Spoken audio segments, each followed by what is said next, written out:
Assalamualaikum warahmatullahi wabarakatuh.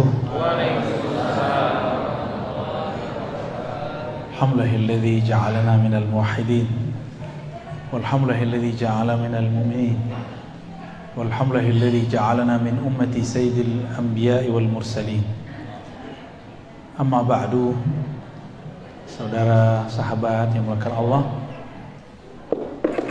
di sela-sela kesibukannya masih sempat ngaji ya, alhamdulillah.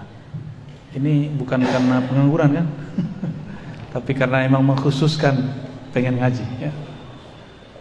Dan kebenaran saya lagi mampir di Bandung. Kita habis taklim tadi juga di Lembang, mampir ke Lapas Sukamiskin ya. Pindah ke sini deh ya. Meskipun ini mendadak, tapi ya saya mikirnya sekali jalan ya. Tema kita agak sedikit menguras akal, tapi akal bakal senang. Jadi jangan pernah katakan akal saya tidak cerdas. Akal kita cerdas, cuma jarang diolah. Temanya apa? Apakah Allah tidak bertempat? Oke. Kita nggak usah pakai teori aneh-aneh, pakai Quran, Sunnah aja ya. Quran, Sunnah. Karena akidah mesti sesuai dengan informasi, dengan yang kita yakini. Allah yang kita yakini menurunkan berita-berita, dan berita itu ada di dalam Al-Quran. Tinggal kita baca, kita pahami. Masalahnya kemampuan memahami, ini yang masalah. Jadi sebenarnya Qurannya satu, Allahnya Esa satu. Yang banyak itu kepala orang yang baca Qurannya. Orang yang sudah nyantri 7 tahun, 6 tahun dengan yang nyantri setahun, beda nggak hasil bacaannya? Yang dibaca sama Quran, benar ya? Anak S1 tulisannya sama nggak dengan anak S2? Hasilnya beda. Tapi sekarang banyak orang kualitas anak SD ngomentarin doktor, profesor, ya. Kualitas baru hijrah kemarin sore ngomentarin kiai, nginterin ustadz, masyaikh yang sudah puluhan tahun hari-hari bersama Alkitab dan Sunnah. Inilah kemudian menjadi PR kita bersama ya. PR kita bersama ini. Inilah yang membuat masjid-masjid konflik, komplek-komplek tengkar. Karena yang kualitas baru ini dia ngerasa udah besar. Dia ngerasa udah setara masih ustadz. Coba aja lihat antum komentar-komentar di sosial media. Itu kan nggak tahu diri itu. Kalau nggak ngerti baru hijrah, uskut kul khairan auliyasmut. Katakan khairan. Khairan itu kata-kata baik yang relevan. Ada baik tapi nggak relevan, nggak cocok. Udah baik harus dikasih yang pasnya. Ini udah nggak ngerti komentar, ya lucu. Saya masih ingat kalam Imam Syafi'i. Jika aku berdebat dengan orang pintar pasti dia kalah, tapi kalau berdebat sama orang bodoh pasti aku yang kalah. Jadi kalau udah ketemu gitu, masjid rame Pak di situ. Saya yakin masjid ini salah satunya nih. Tercium baunya ya. Gak bisa dibuat-buat itu. Jamaahnya, personalnya mungkin wallahu alam, saya nggak ngerti. Kan saya nggak pernah nanya dan belum pernah mampir di masjid ini. Itu aura terasa ketika sholat. Saya pernah ke satu wilayah di Cibinong, sholat di situ. Itu masalah kunut doang, itu orang sholat rame, tapi hatinya nggak nyatu, kan terasa Pak. Terasa bener. Saya biasa sholat tuh antara merem buka. Sekali itu kunut saya buka mata, bener. Segini nggak ngangkat, sono ngangkat. Tapi dalam batin mereka ada terbersit. Imam nih ahli bid'ah gitu. Jadi nggak nyatu sama imam. Terus ngapain dia sholat di situ? Kita kalau mau bermakmum dengan seseorang, kita serahkan kendaraan sholat ini kepada dia. Mau dia gak kunut, mau dia kunut, urusan dia. Sama juga tuh, yang biasa kunut, imamnya gak kunut, berdiri dulu lama-lama. Ya salam, ya sama aja tuh. Sama-sama parah, gak mengerti bagaimana cara berbeda. Apalagi dalam bab akidah. Ya, siap mendengarkan? Ya, siap. Jangan pakai khayal anak-anak, ini pakai akal.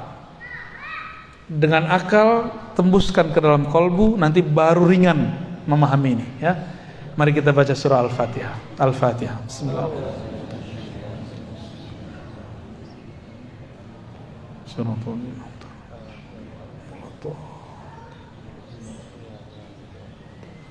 Semoga Allah buka hati pikiran kita berkah Al-Fatihah untuk memahami sifat-sifatnya. Siapakah dia, benarkah dia bertempat, atau bagaimanakah dia.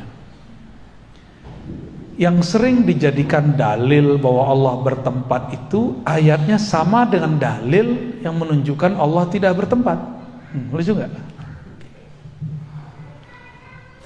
Kalam ulama yang dinukil untuk memahami ayat tersebut sama dengan orang yang pro dan kontra. Ketika ada ayat Ar-Rahmanu 'alal 'arsy istawa atau tsumma istawa 'alal 'arsy, Allah yang Maha Rahman bersemayam di atas aras, istawa. Kalam ulama yang digunakan sama untuk memahami ini. Yang paling ngerti ayat kita apa ulama? Ulama yang paling mengerti, ulama yang dekat ke masa Nabi atau ulama yang belakangan? Yang lebih dekat ke Nabi. Namanya salaf. Makanya nama salaf ini seksi. Paham maksudnya? Menarik untuk digunakan. Kita lihat imam salafnya ngomong apa ya. Lalu kita orang-orang khalaf, orang belakangan pun ternyata berebut kalam dari kalam ulama salaf. Karena ada klaim legitimasi dari Rasulullah. Rasulullah mengatakan khairul qurun qarni, hadis Bukhari. Sebaik-baik abad, abadku. Lalu tsummal ladzina yalunahum, tsummal ladzina yalunahum. Lalu setelahnya. Berarti 3 kali kurun. 300 tahun, 3 abad. Yang paling sering diungkap itu 2 imam. Pertama Imam Malik, yang kedua Imam Syafi'i. Coba kita lihat ya. Nanti antum akan ketawa-ketawa sendiri atau dalam hati, oh begitu toh. Berarti selama ini kalam imam ini dipelintir gitu. Kata Imam Malik, ketika ada seseorang ngetes, kaifal istiwa, bagaimanakah istiwa? Dalam satu riwayat dia mengatakan al istiwa ma'lum. Istiwa itu dimaklumi maknanya, bahwa istiwa dalam bahasa Arab ada 15 makna. Itu maksudnya maklum. Kalau kita Arab maklum. Kalau dia maklum beneran, Arab beneran dia. Ya, Arab cemas. Terus wal kaif. Nah, ini satu riwayat ini yang jadi persoalan. Wal kaif majhul. Kaif, tata caranya tidak diketahui. Ini kalam berbahaya. Wal imanu bihi wajib. Percaya kepada istiwa wajib. Wassual anhu bid'ah. Mempertanyakannya bid'ah. Entena bid'ah. Maka boleh mengatakan akhrijuhu. Sekarang keluarkan dia. Itu kali-kali umur Imam Malik ngusir orang. Gak pernah beliau ngusir orang. Karena beliau tidak mau ada ahli bid'ah duduk di majelisnya. Tapi bid'ah versi Imam Malik bukan bid'ah versi kita. Di kita cuma karena beda masalah fikih disebut bid'ah. Sahabat-sahabat yang karena Allah, persoalan fikih lebih luas dari akidah. Lebih leluasa, lebih santai, lebih banyak khilafiyahnya. Cuma karena beda yasinan gak yasinan udah gak mau bermajelis. Cuma karena beda kunun gak kunun udah gak mau bermajelis. Cuma beda Sayyidina sama Sayyidina udah gak mau bareng. Itu gagal fokus. Itu bukan bid'ah. Itu namanya khilafiyah. Apa beda khilafiyah? diperdebatkan dalilnya ada. Kalau bid'ah tidak ada dalilnya. Bisa bedain? Apa beda bid'ah dengan khilafiyah? Bid'ah tidak ada dalilnya. Kalau khilafiyah diperdebatkan dalilnya. Orang yasinan punya dalil nggak? Orang anti yasinan punya dalil juga. Tuh, diperdebatkan, berarti ini belum tentu bid'ah. Oke? Sentuh lawan jenis batal. Adakah imam-imam yang 4 ini membid'ahkan gurunya? Kata Syafi'i, ada nggak pernah Imam Syafi'i bilang guruku Malik ahli bid'ah? Masa sentuhan lawan jenis nggak batal kecuali nafsu? Nggak ada kan? Nggak pernah ada. Coba contoh imam salafus soleh kalau berbeda. Mereka kalau berbeda saling maklum. Oh, kita beda dalil gitu. Kalau sekarang berbeda kenapa? Gimana kalau berbeda hari ini? Bentak-bentakan di masjid. Masjid ini kayaknya masih belum ada bentak-bentakan ya. Ya paling senggol-senggolan sih udah ya. Dimaklumi lah. Yang nyenggol-nyenggol biasanya orang nggak mengerti, baru awam. Wah, mendung ya. Makasih, ya. Jadi apa bid'ah? Sesuatu yang Imam Malik ngomong soal anhu, kamu mempertanyakan ini, itu bid'ah, nggak ada dalilnya. Ternyata sahabat Nabi nggak pernah ada yang nanya bagaimana istiwa. Nabi nggak pernah menjelaskan apa itu istiwa, maka mempertanyakan itu bid'ah. Ini lafaz pertama, tapi ini berbahaya. Tadi ada lafaz wasu'al awal kaif anhu majhul. Tata caranya tidak diketahui. Berarti ada dong. Kalau punya tata cara, berarti Allah ini masih belum sempurna, karena masih butuh cara. Maka teks ini kita cek sumbernya di mana. Sumbernya dalam kitab Imam Al-Baihaqi. Judulnya Al-Asma was Sifat. Ada di kitab itu. Tapi dasar orang suka memperkosa teks. Giliran teks ini diambil, penjelasannya nggak diambil. Ini sering banget ini. Contoh lain, Imam Syafi'i mengkritisi tasawuf. Teksnya diambil, penjelasannya nggak diambil. Sering begitu. Imam Syafi'i menghukumi ahli kalam, tapi penjelasannya nggak diambil. Jadi mengkhianati kitab. Kalau orang bisa baca kitab kan tahu yang nukil ini pengkhianat. Pengkhianat Imam Syafi'i, pengkhianat Imam Malik. Ya. Imam Syafi'i nggak maksud begitu, dia arahkan begitu. Ternyata ada riwayat kedua. Imam Malik ditanya mengenai bid'ah, mengenai istiwa. Bagaimana Allah bersemayam itu gimana? Lalu beliau mengatakan al-istiwa ma'lum. Istiwa itu diketahui adanya. Wal kaif anhu marfu. Dan Allah maha suci dari kaif, bagaimana. Di atas, di bawah, di arah atas atau di arah mana, bersentuhan atau tidak. Coba kalau duduk bersemayam itu duduk artinya. Kalau duduk nempel nggak? Ada nggak orang duduk nggak nempel? Nempel ya. Ada seorang tokoh di masa salaf, tapi akidahnya bukan akidah salaf. Namanya Muhammad bin Karram. Siapa namanya? Muhammad bin Karram ini, dia periwayat juga, tapi akidah dia kacau. Dia mengatakan Allah istawa, duduk dan bersentuhan dengan arsy. Tuh, gawat gak tuh? Dia wafat tahun 255, orang gila, dia salaf. Maka ada salah seorang imam yang juga dia ahli hadis, tapi akidahnya tidak mengikuti ahli hadis. Namanya Utsman bin Sa'id Ad-Darimi. Coba diulang-ulang namanya. Utsman bin Sa'id Ad-Darimi. Kan dari tadi kita udah sepakat mau serius nyebut nama ya. Utsman bin Sa'id Ad-Darimi. Udah siang-siang panas nyebut nama lagi ya. Wafat 280 Hijriah. Dia menukil ajaran si Muhammad bin Karam tanpa dia sadari. Apa kata dia? Allah benar-benar di atas, dibatasi oleh aras dan langit. Maka Allah mempunyai dua batas. Bahaya nggak tuh? Ada orang meyakini Allah punya batas. Batasnya Allah adalah langit dan aras. Itu akidah Nabi atau akidah kelompok yang bertentangan dengan Nabi? Gak usah langit dulu, batas. Kata batas ada gak di Quran? Untuk Allah? Gak ada. Tapi dia mengatakan, siapa yang menolak Allah punya batas, berarti dia menolak Al-Quran. Tuh ayatnya sama. Lalu saya ceklah, dari ini pakai ayat mana?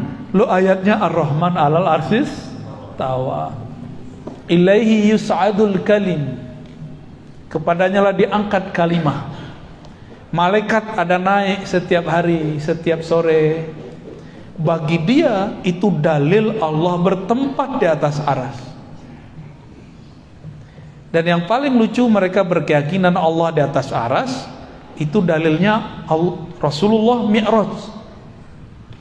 Padahal Mi'raj itu bukan dalil Allah bertempat di aras. Mi'raj itu dalil sholat, sejarah sholat. Itu dua hal yang berbeda. Nah, inilah uniknya umat Islam. Umat Islam ini nggak punya lembaga khusus yang punya otoritas seperti di agama lain. Agama ini nikmat plus musibah. Nikmatnya Bapak ini kalau ngaji bisa jadi penafsir. Kalau nggak ngaji stop dulu, karena menafsir dengan hawa nafsu neraka tempatnya. Mau depan neraka. Ya, jangan coba-coba. Ya. Kalau nggak ngerti uskut. Ya. Kalau nggak ngerti diem aja udah. Ya, karena orang diem ini dia cukup syahadat masuk surga udah. Tapi kalau dia mulai komentar Allah bertempat, udah dihisap itu kalam. Yang bilang Allah tidak bertempat juga dihisap. Apa dalil dia ngomong begitu? Ya, maka yang afdol itu cukup baca Qul huwallahu ahad, selesai. Katakanlah Allah Maha Esa, udah beres. Asyhadu an la ilaha illallah asyhadu anna rasulullah. Cuma kan kita ini suka mencari-cari sesuatu yang nggak perlu dicari, menanyakan sesuatu yang nggak perlu ditanya.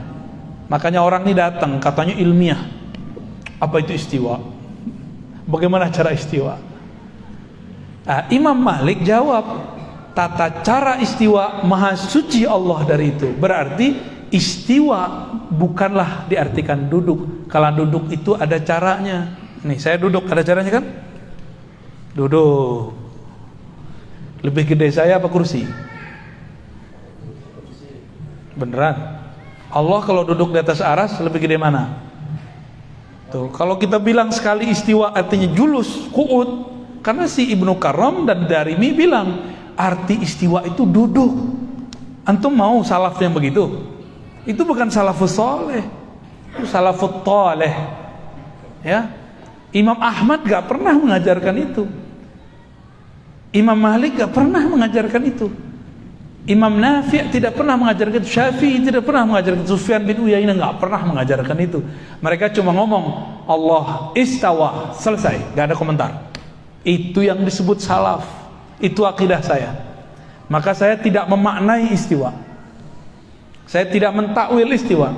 Hanya Allah yang tahu makna istiwa. Itulah kalam Imam Syafi'i. Dipretelin lagi.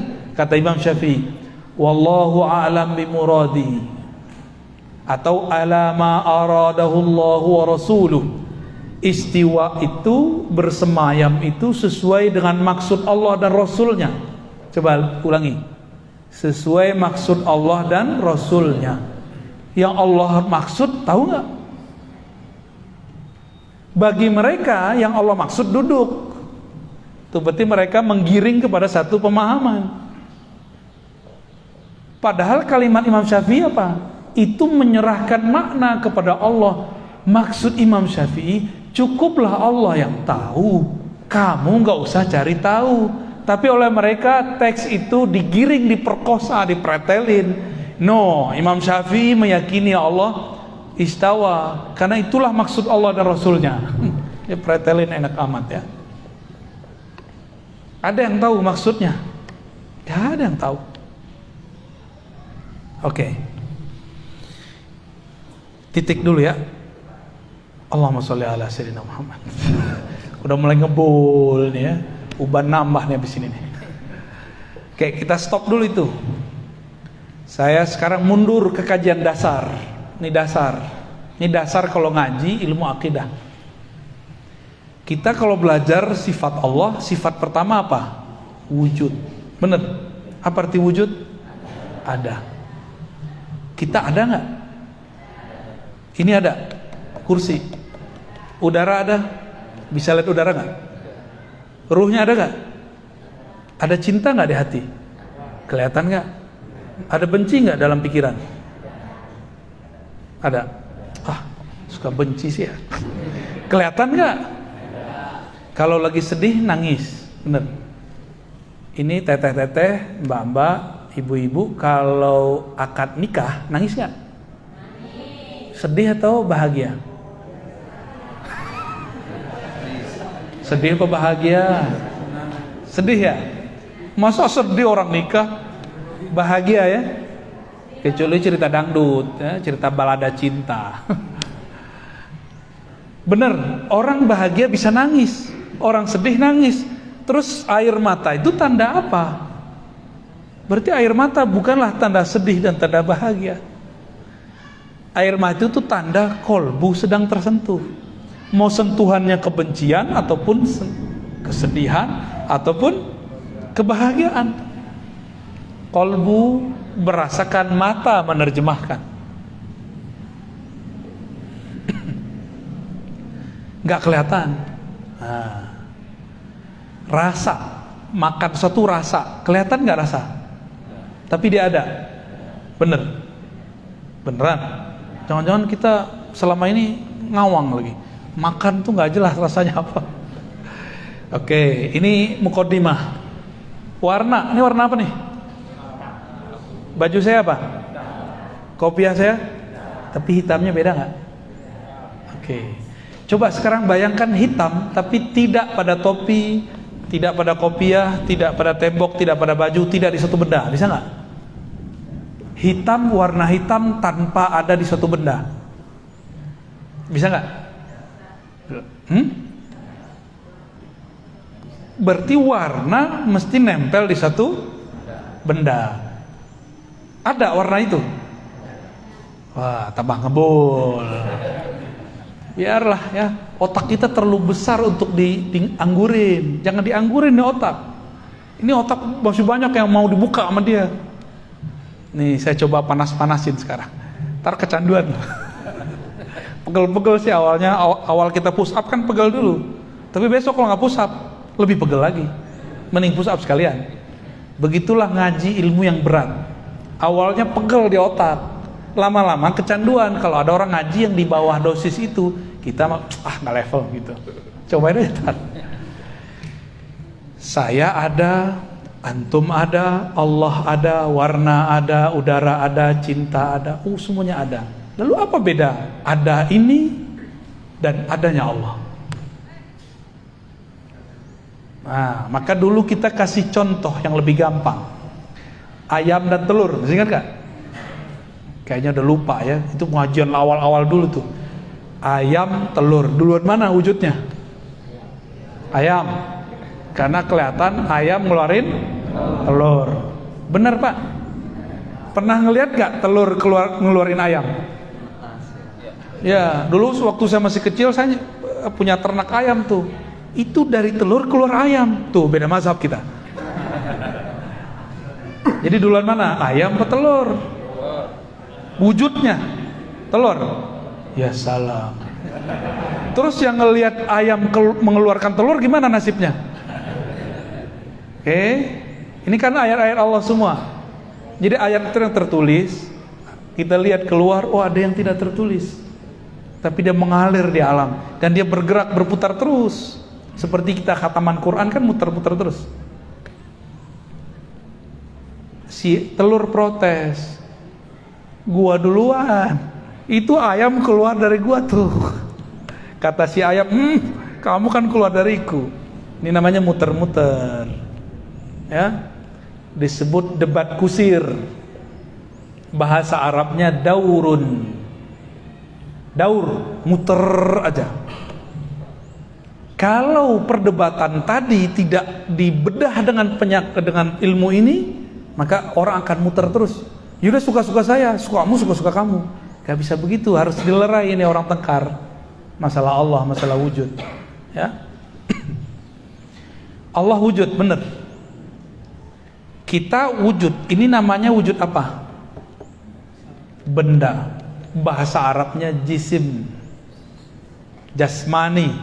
Jasmani bahasa Indonesia itu benda begini. Tapi dalam bahasa Arab jisim semua benda, baik benda kasar, halus ataupun molekul-molekulnya tidak bisa dilihat oleh mata. Maka dalam bahasa Arab wujud dibagi dua. Ada wujud Allah, ada wujud selain Allah. Oke? Ingat-ingat ya. Ingat-ingat. Kalau nggak nggak naik kelas. Wujud selain Allah itu dibagi dua lagi. Ada wujud benda kasar, ada wujud benda halus. Ada yang nambahin satu lagi, namanya wujud sifat, wujud karakter. Warna, penyakit, cinta, benci, senang, susah, itu namanya karakter, sifat.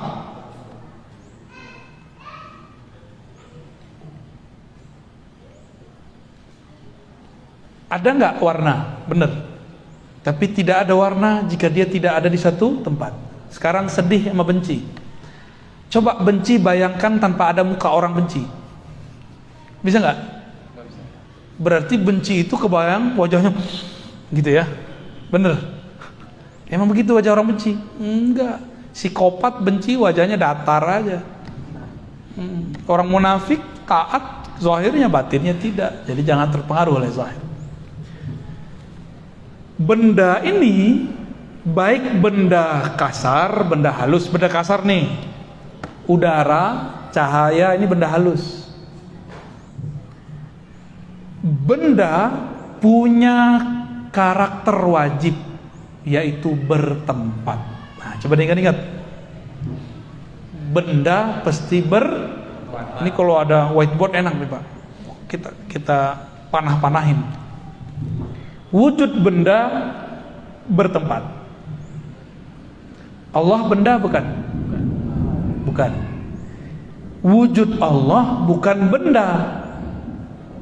Maka wujud Allah tidak nah gitu rumusannya.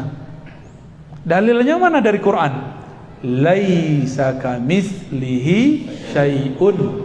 Surat Asy-Syura ayat 11. Apalagi dalilnya? Allahus Samad. Bahkan dalilnya Ahad. Ahad itu masuk di sana. Sebelum ada arasy, Allah ngapain? Nganggur. Katanya Allah mesti bertempat. Terus di mana Allah? Ya repot dah. Ya. Ada dalilnya. Cuma mereka dhaifkan pada hadis sahih. Ya. Saya ulang lagi, setiap benda mesti bertempat. Maka udara ini benda dalam ilmu bahasa Arab. Dia butuh ruang, waktu. Butuh ruang dan waktu. Bapak Ibu ini lagi dalam ruang enggak? Bisa nggak duduk tapi tidak di ruangan? Juga bukan di luar ruangan. Bisa nggak? Duduk tapi tidak di suatu tempat. Nggak ngawang, nggak di bawah, nggak di atas, nggak di kiri, nggak di kanan, nggak di depan, nggak belakang. Bisa nggak bayangin? Nggak bisa. Berarti mustahil ada benda tidak bertempat. Sudah, oke. Mustahil ada benda tidak bertempat. Maksudnya gimana? Jangan kebalik-balik. Allah bukan benda, wujud Allah bukan benda, maka dia tidak bertempat. Tapi oleh kelompok mujassimah yang membendakan Allah tanpa mereka sadari, mereka bilang, apa kata mereka? segala sesuatu yang maujud mesti bertempat. Nah, ini keliru. Apa kata mereka? Segala yang wujud mesti bertempat. Kalimat ini kurang sempurna. Setiap wujud benda mesti itu yang benar. Bukan setiap wujud. Siapa yang ngomong begini? Orang yang mengharamkan filsafat tapi dia mengatakan, membicarakan filsafat. Namanya Syekh Ibnu Taimiyah. Ya, dia ini mengharamkan filsafat, tapi istilah jisim, benda, gerak, ruang, waktu itu kan istilah filsafat semua. Dia haramkan tapi dia katakan. Menarik kan nih? Dia mengharamkan filsafat tapi dia berteori dengan filsafat. Sekarang muncul orang mengharamkan filsafat lalu menyerang ustadz yang mengerti filsafat, tapi dia tidak berani menyerang imam dia yang berfilsafat. Lucu gak tuh? Bagi saya lucu. Giliran imam ente gak berani. Giliran ustadz yang lain dia berani. Berarti pisaunya mata dua, ya, satu tumpul, satu tajam. Obrolan wujud bersifat, wujud benda bertempat, itu semua filsafat yang bahas. Dipinjam oleh orang ahli akidah. Karena jamaah sudah mulai diracunin bahwa Allah bertempat di satu arah atas. Maka harus kita kembalikan ilmu arah, ilmu tempat kepada pakarnya. Tuh udah mulai nggak fokus nih ya. Oke, kita tarik lagi. Di mana kesalahan orang meyakini Allah bertempat? Kesalahannya pada filsafat materialis yang mereka anut. Jadi kelompok yang meyakini Allah berada di satu arah, dia terjebak dalam satu aliran filsafat yang selama ini mereka haramkan. Nama filsafatnya falsafah madiyah. Apa artinya? Filsafat materialisme. Bahwa segala sesuatu mesti karakter seperti karakter benda. Benda mesti bertempat. Allah itu ada, maka Allah ada mesti bertempat. Gitu menurut mereka. Jadi ada seorang mereka ngobrol sama saya, debat saya. Kalau Anda meyakini Tuhan tidak bertempat, berarti Anda meyakini Tuhan tidak ada. Dia ngomong gitu sama saya. Oh, berarti anak-anak gak lolos nih, logikanya, mantiknya gak lolos. Karena mengharamkan ilmu mantik. Jadi mereka ini mengharamkan ilmu mantik, ilmu logika, dan ilmu falsafah, tapi menggunakannya serampangan.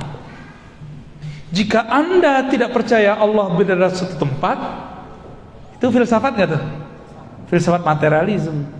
Berarti Anda meyakini Allah tidak ada. Tuh, ini kan namanya silogisme. Silogisme namanya. Ya gimana? Pusing gak? Ini yang kami kerjain dari dulu. Saya nggak pusing-pusing kok. Ya. Mungkin antum perlu terbiasa aja. Terlalu cepat ya. Kita pelanin lagi biar tambah panas kepalanya. Kembali ke ayam, kembali ke telur, biar seru. Yang benar gimana? Ayam bukan dari telur, telur bukan dari ayam. Wujud ayam dan telur diwujudkan oleh sesuatu sosok, bukan ayam, bukan telur. Itulah namanya pencipta ayam, pencipta telur. Wujudnya mesti satu, nggak boleh dua. Yang menciptakan telur dia juga yang menciptakan ayam. Kalau nggak perang ntar. Kata Tuhan telur, ini telur gue nih. Kata Tuhan ayam, ayam. Nggak mungkin, mesti Tuhannya sah. Masih ingat 2019 kita tengkar sama teman di grup cuma karena beda coblosan? Itu baru calon raja, calon penguasa. Bisa tengkar loh, bisa pecah loh umat ini. Gimana kira-kira kalau ada 2 presiden? Itu 2 presiden, ini baru calon udah pecah. Kalau ada 2 presiden, hancur negeri ini.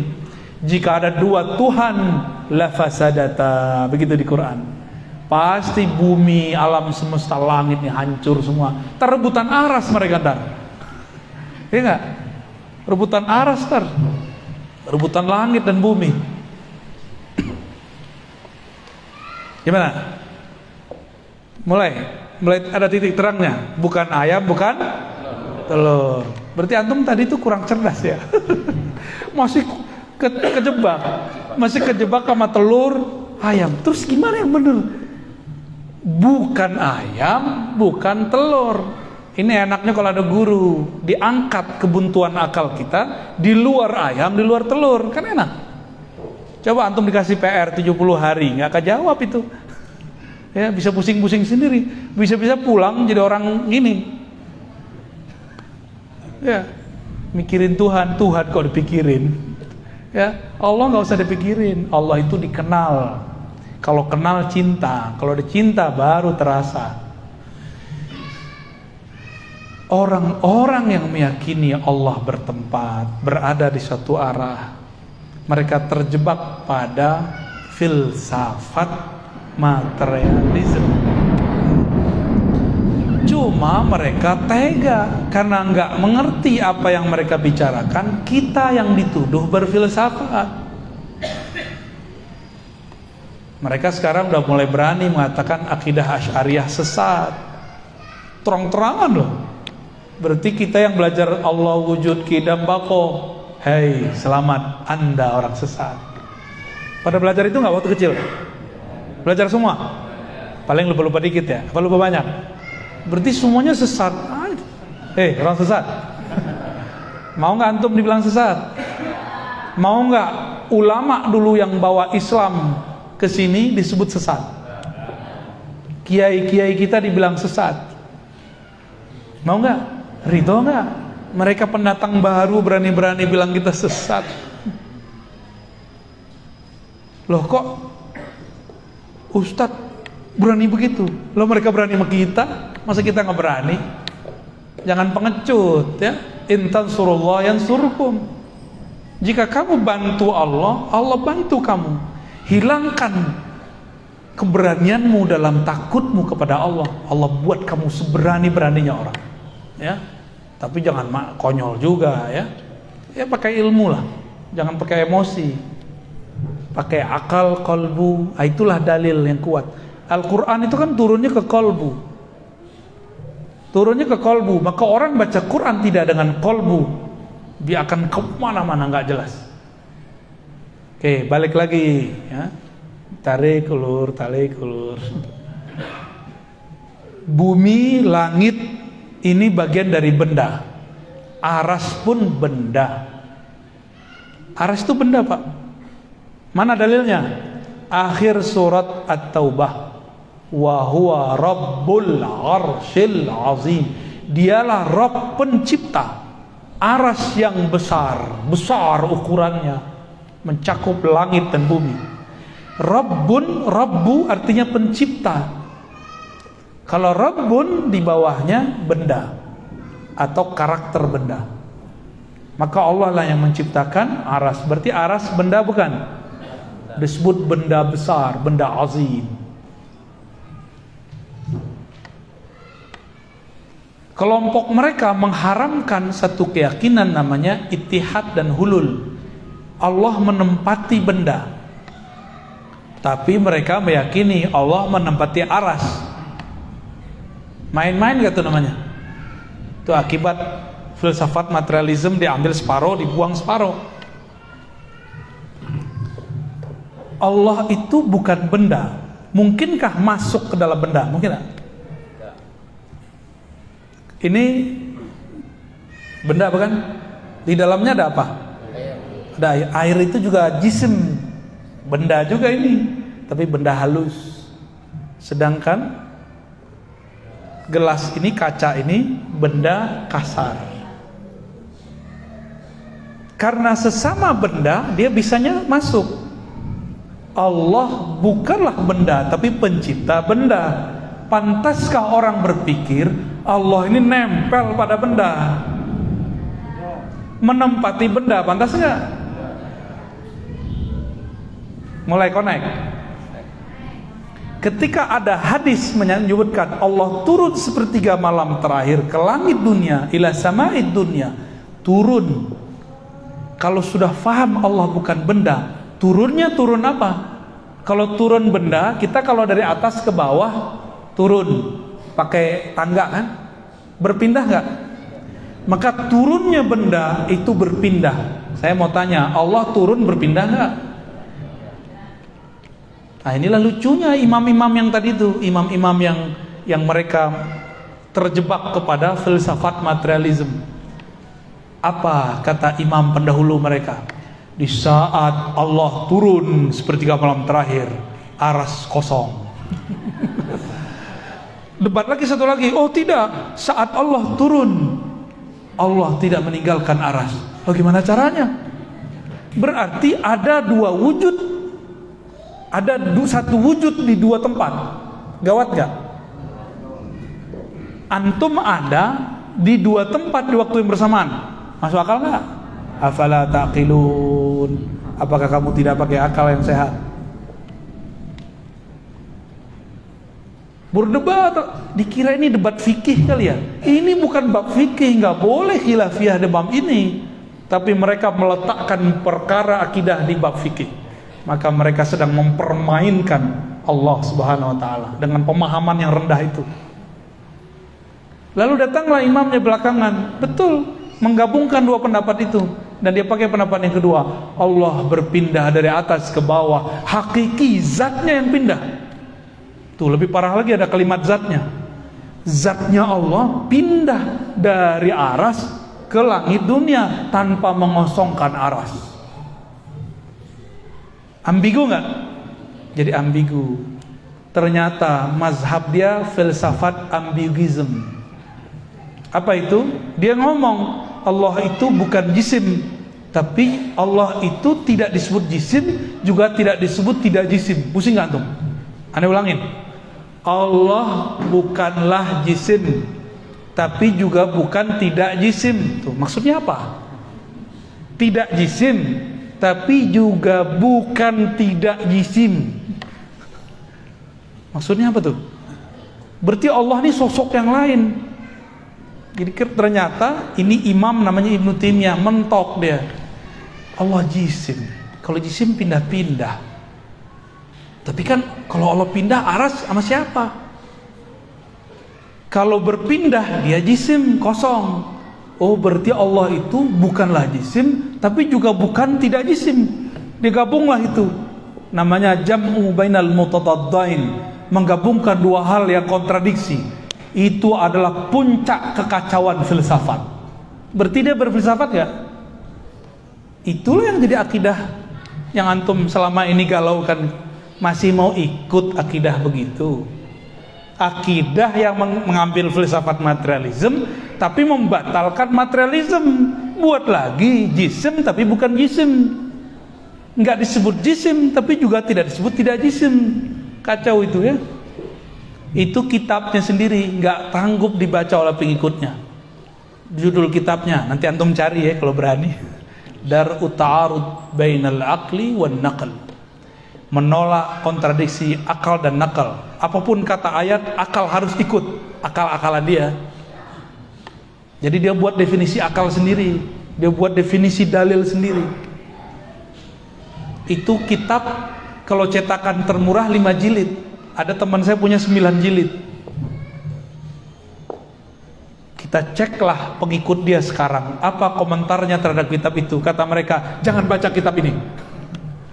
Jadi mereka sendiri takut baca kitab itu, takut blank, takut tambah kacau. Jadi teman-teman yang mulakan Allah, akidah yang meyakini Allah bertempat itu akidah filsafat.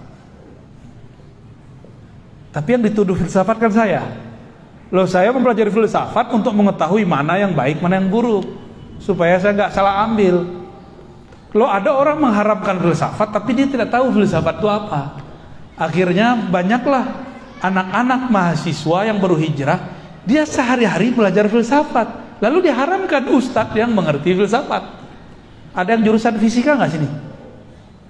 Jurusan kimia, matematika? Ada yang dulu waktu sekolah belajar matematika? Tuh, belajar kimia? Belajar fisika? Bedakan. Fisika murni, matematika murni itu filsafat. Terus antum mengharamkan. Jangan-jangan gajinya dari situ kerjaannya. Ya, mikir-mikir dulu kalau mau mengharamkan sesuatu. Jangan-jangan itu makanan kita harian. Ya. Oh, ini bukan filsafat. Kamu yang nggak ngerti filsafat itu apa, ya. Jadi, akidah yang meyakini Allah bertempat di suatu arah yang tinggi, dengan zatnya dia turun ke langit dunia, itu akidah yang tidak pernah diajarkan Rasulullah sallallahu alaihi wasallam. Cukup katakan dia istawa, jangan tambahkan maknanya. Cukup katakan nuzul, karena Allah bukan benda, maka turunnya bawah. Cukup katakan istawa, jangan katakan dengan zatnya. Istawa bermakna duduk. Jika Allah bukan benda, maka istawanya bukan duduk. Jadi kesimpulan kajian kita siang ini, cukup katakan Allah laisa kamitslihi syai'. Selesai. Kalau benda istawa duduk. Ada ayat wa jaa rabbuka wal malaku saffan saffa. Allah dan malaikat datang bersaf-saf. Datang berpindah enggak? Ini tadi antum datang dari rumah ke sini, berpindah tempat enggak? Sekarang ada kita enggak di rumah? Beneran? Waras. Kalau ada orang bilang, saya datang ke sini, tapi kamu kalau pulang pasti ada saya juga. Itu orang kita curigai enggak? Kecuali dalam bab karomat sufia, itu ada babnya, tapi itu bukan bab jisim, itu bab cahaya. Cahaya mantul-mantul bisa kelihatan di mana-mana. Orangnya di sini, tapi dalam handphone kelihatan gitu. Itu bab karomat para wali. Mereka punya smartphone alam semesta, ya, punya proyektor alam semesta, maka bisa dilihat di mana-mana. Itulah Rasulullah. Orang ucapin salam, Nabi jawab dimanapun itu. Itulah proyektor Nur Muhammad sallallahu alaihi wasallam. Jadi ngaji tasawuf deh ya. Ya, kita ngaji yang panas-panas aja dulu. Oke. Karena Allah bukan benda. Apapun sebutan di Quran mengenai karakter benda, datang, turun, bersemayam, semuanya kita katakan dia bukan benda kok. Berarti artinya tidak pemahaman seperti yang kamu bayangkan. Apapun yang kamu bayangkan, Allah tidak seperti itu, karena dia bukanlah benda. Kalau nggak benda bisa dibayangkan nggak? Dalam ilmu neurologi, ilmu psikologi, otak ini nggak bisa berpikir atau memikirkan sesuatu yang tidak pernah dia lihat. Oke? Yang bisa dilihat oleh mata, bisa didengar oleh telinga, yang bisa difikirkan oleh otak, itu bendanya harus jelas. Kalau enggak, angkanya harus jelas, maknanya harus ada. Ini enggak ada. Maka janganlah membendakan Allah. Jadi saya hanya menghimbau kepada siapa yang sedang terjebak pada pemahaman Allah bertempat. Saya tidak benci Anda. Ana uhibbukum. Ana cinta antum. Makanya kita buat kajian begini. Coba bebaskan pikiranmu dari memikirkan Allah. Boleh nggak mikirin Allah? Aneh kasih tahu, antum membayangkan Allah bertempat saja, terbersit itu memikirkan Allah. Terbayang Allah di suatu arah, itu memikirkan Allah. Nggak boleh, nggak boleh sama sekali. Ya, mau khusyuk nggak sholatnya? Jangan bayangin Allah di arah tinggi sono, di atas aras, kejauhan. Nabi ketika orang sholat, Nabi hilangin cara berpikir begitu. Nabi pakai bahasa kolbu. Kalau di kolbu beda dengan urusan akal. Kolbu merasakan kedekatan, keintiman dengan Allah. Kata Nabi, jika engkau sholat, maka rasakanlah Allah di depanmu. Bukan itu tempat, itu cuma rasa. Beda ya?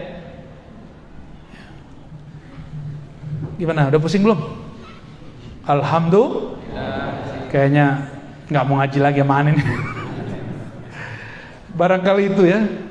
Ada tanya jawab? Ada. Next tanya jawabnya pakai kertas ya, biar cepet. Ya. Sehari ini ada. Kalau ada yang tanya langsung boleh. Foto, silakan diatur. Ya. Alhamdulillah pada Ustaz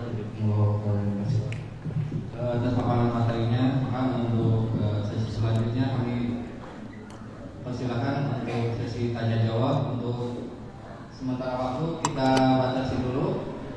2 Iwan sama 2 Ahwat. Banyak amat. Satu dulu. Satu ya. Ikhwan, satu Ahwat. Ya, silakan yang mau bertanya. Itu ada satu. Ada.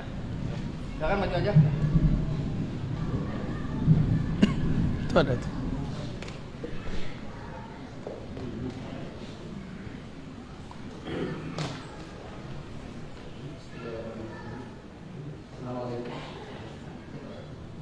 Assalamualaikum warahmatullahi wabarakatuh. Salam.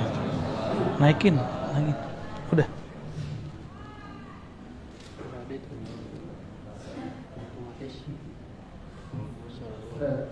Iya.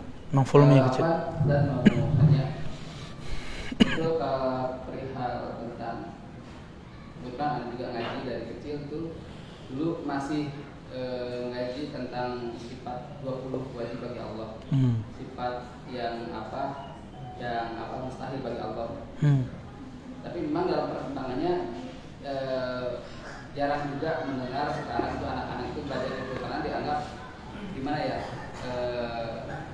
Karena sekarang sudah cenderung menjadi sebuah pelajaran yang simpel karena dianggap cuma sekedar ujian gitu kan.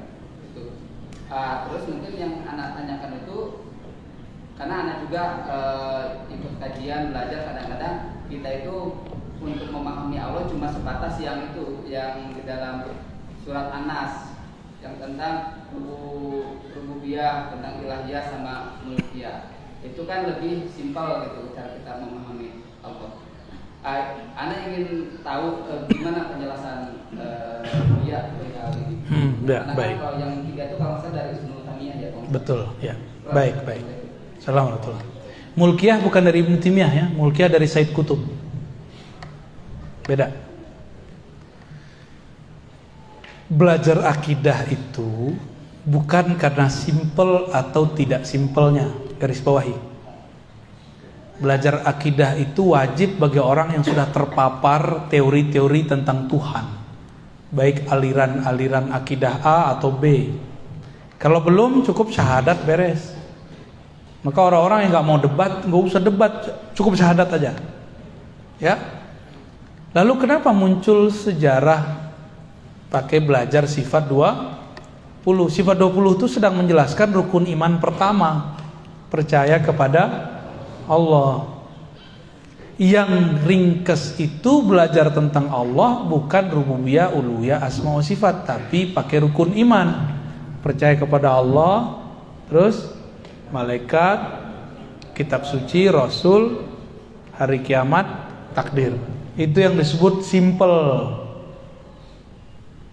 Cuma tadi saya sudah kisahkan, kitab ini dibaca oleh yang bukan ahlinya, lalu mereka berfatwa, muncullah pemahaman tempat berarah. Lalu ada yang mencoba menyederhanakan sifat 20. Bukan menyederhanakan, itu membatalkan. Ibnu Taimiyah kan membatalkan sifat 20. Maka pengikutnya sekarang membatalkan belajar sifat 20. Ini jadi problem. Kalau ente mau buat aja sendiri, tapi jangan batal. Berarti Nabi ini membagi tauhid jadi 3. Antum ketemu nggak di hadis Nabi bagi tauhid jadi 3? Ketemu nggak? Ada nggak pembagian tauhid jadi 3 di hadis? Nabi bersabda, At-tauhid salas. Tauhid itu 3.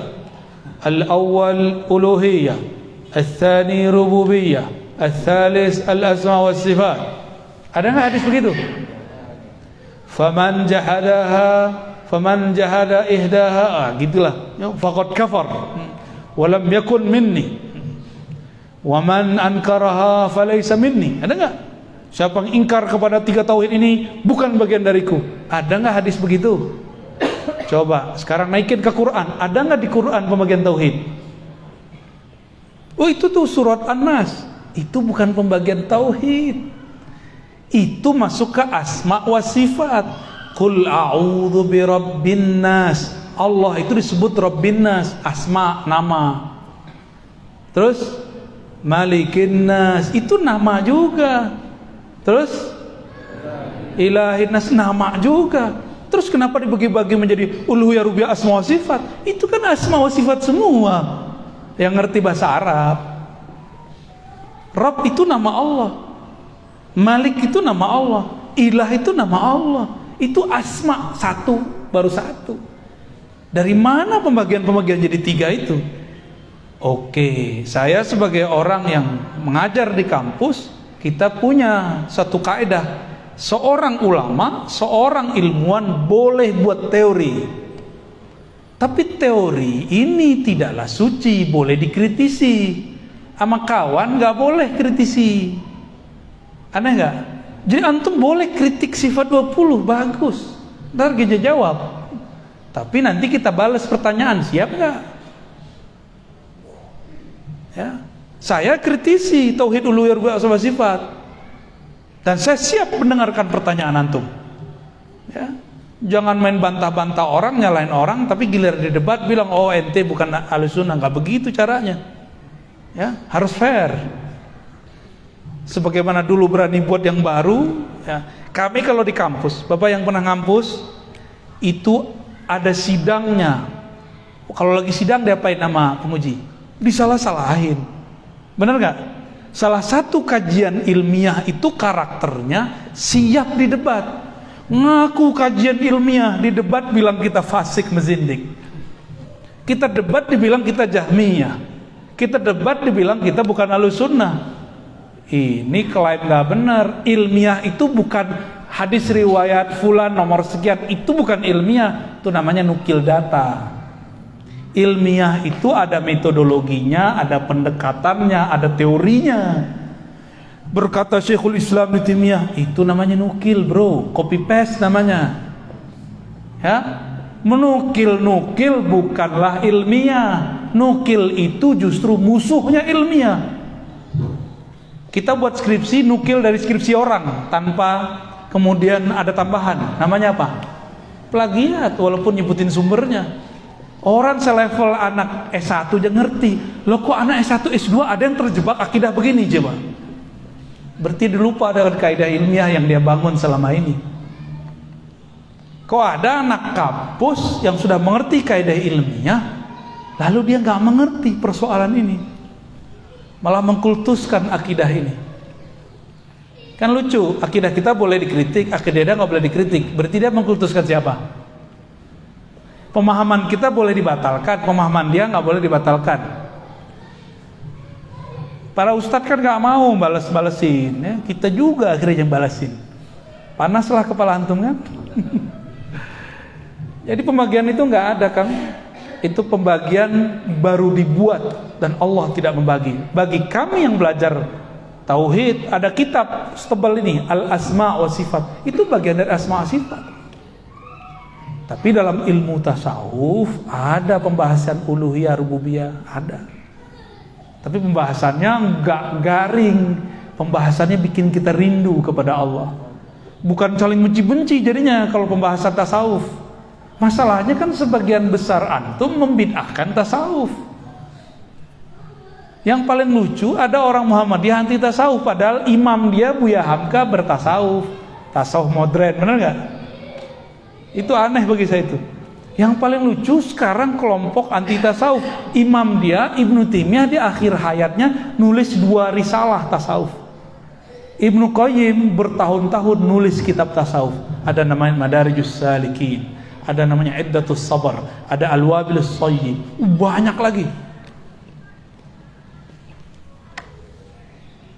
Ya, itulah pemanasan pada siang ini ya. Semoga panas. Terakhir ada ibu-ibu satu, akhwat satu, yang mana? Ada di kanan, ada di kiri nih, terserah nih. Langsung aja, suaranya kedengaran insyaallah. Langsung aja ke sebelah sini. Ada? Ya, langsung.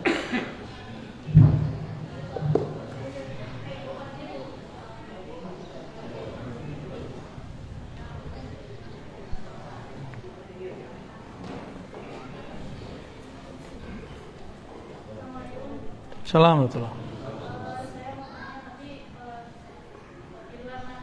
Oke, di luar tema. Baik.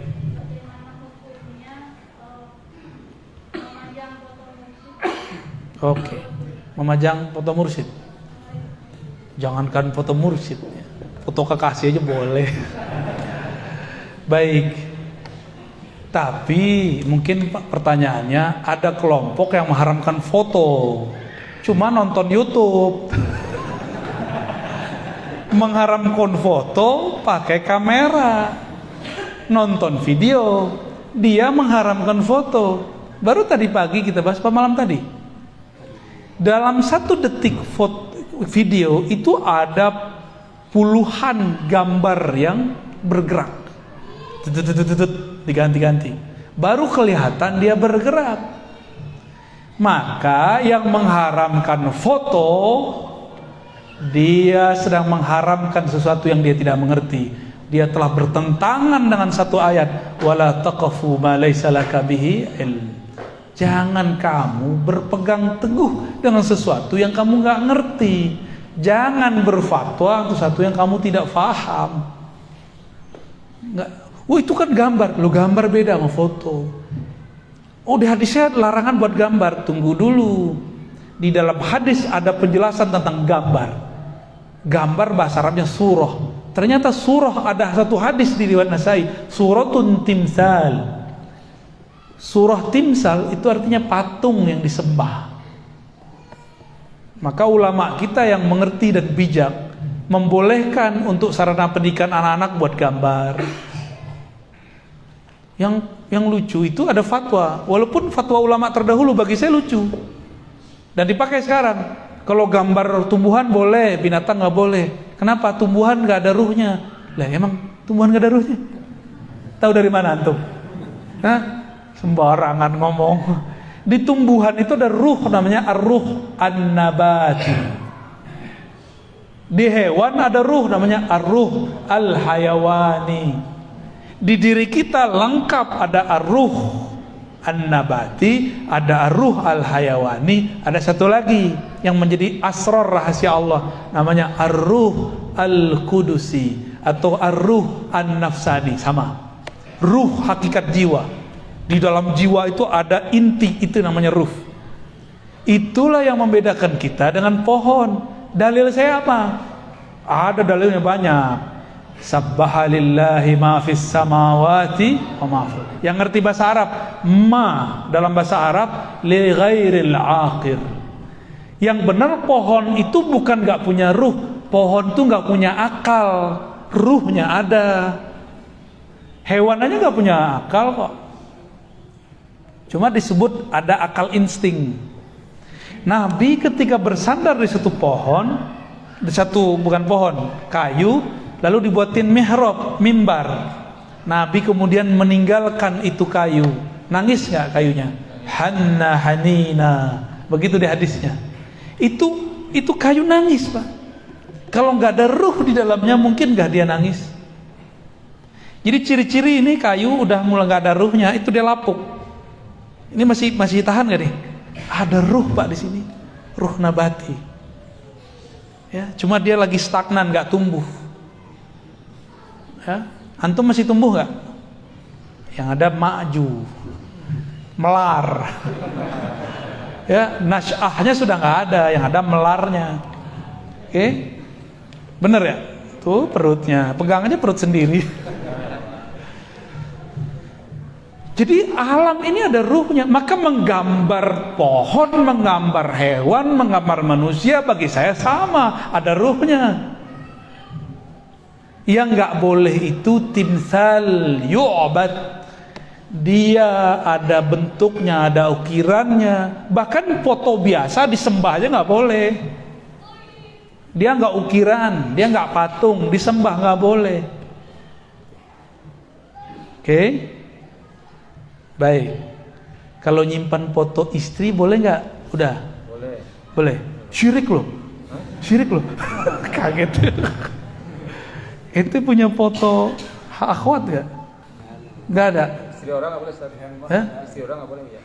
Nggak boleh. Istri mantan orang.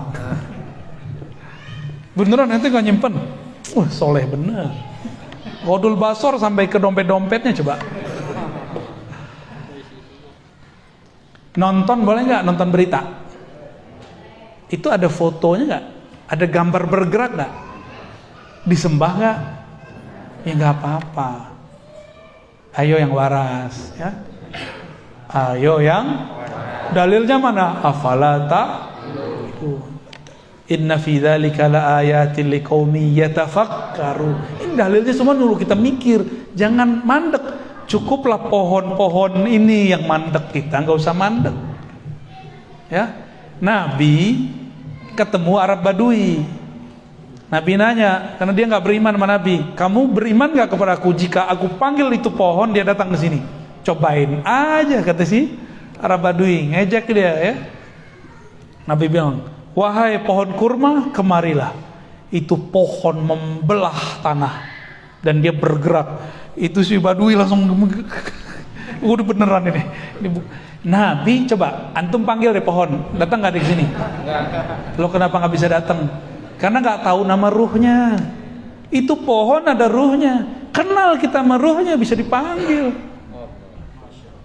Itulah mukjizat para nabi. Jika pada wali disebut karamah, kemurahan Allah itu arti karamah. Karamah itu bukan kesaktian, kemurahan Allah. Kalau Allah nggak pemurah nggak dikasih yang begituan. Gimana? Ya? Terjawab. Boleh nggak pajang foto? Kan itu pertanyaannya. Berarti udah terjawab ya? Boleh, tapi jangan dikultuskan. Ya? Ntar lakinya iri lagi ya. Maka suami istri harus mengerti ilmunya kalau bisa sama. Sehingga kalau suaminya atau istrinya majang foto gurunya, nggak ada kecemburuan. Apalagi mencium-cium foto kan gawat. Foto gua aja lu gak cium ya. Tinggal dijawab kalau suami digituin ya, atau istri gitu ngomongnya. Wah, jangankan foto, yang ada di dalam foto itu aku cium. Ya. Jadi nggak usah cemburu sama foto. Dulu ada seorang syekh mursyid tariqah namanya Qadirun Yahya. Dia membolehkan muridnya melihat foto dia sebelum zikir. Karena kalau ngeliat foto langsung ingat lagi talqin zikir. Tapi biasalah orang suuzon dikira nyembah guru. Nah, hidup itu jangan pakai suuzon, apalagi beragama. Iyyakum wazzan fa inna dhanna akdzabal hadis. Jauh-jauhlah berprasangka, karena itu sebohong-bohong kata-kata dan aktivitas. Ya, kita nggak suzon juga ke kelompok sebelah. Ya, yang banyak kan mereka suzon sama kita. Kita maulidan dibilang kita menyerupai Nasrani. Ya, kita baca Sayyidina dibilang kita nyembah. Kita menjelaskan, ini hak kita menjelaskan bahwa kami bukan menyembah selain Allah. Kami tawasul tidak menyekutukan Allah. Kami maulid bukan menyamai, menyerupai kelompok agama sebelah. Kita punya agama sendiri. Ya, sudah 1:30. Habis ini saya mau jalan lagi ke Al-Maksum, Universitas Al-Maksum. Kita ada kajian di sana. Ya, sekarang katanya sudah boleh ikut. Ya, sudah boleh terbuka. Silakan kalau ada yang kesempatan. Kita ngaji di sana tentang syariat, tarekat, hakikat, ma'rifat. Kalau mau di sana ya. Teorinya, prakteknya harus datang. Mahal itu nggak bisa dibeli. Antum mau beli berapa juga nggak bisa. Kalian kesimpulan sama muhasabah aja. Baik, kesimpulan aja ya, nggak pakai muhasabah ya. Kesimpulan kajian kita pada siang yang berkah ini, pertama, keyakinan bahwa Allah bertempat bukanlah ajaran Islam, itu ajaran filsafat materialisme. Ya. Yang kemudian diayat-ayatkan, yang disunah-sunahkan. Yang kedua, ajaran Ahlus Sunnah, ajaran yang dibawa Rasulullah, cukup katakan istawa, cukup katakan nuzul, cukup katakan semua yang antum mau katakan, tapi yakini Allah bukan benda. Maka hilanglah bayangan duduk, bayangan berpindah-pindah dari dalam diri kita. Dan yang ketiga, sebenarnya pembahasan ini tidak wajib diketahui semua orang.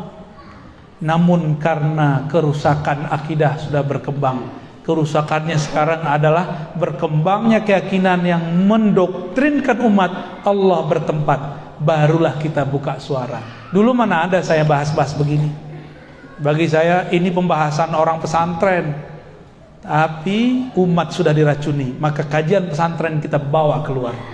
Kajian Al-Azhar kita bawa keluar. Kajian ulama Hadramaut kita bawa ke sini.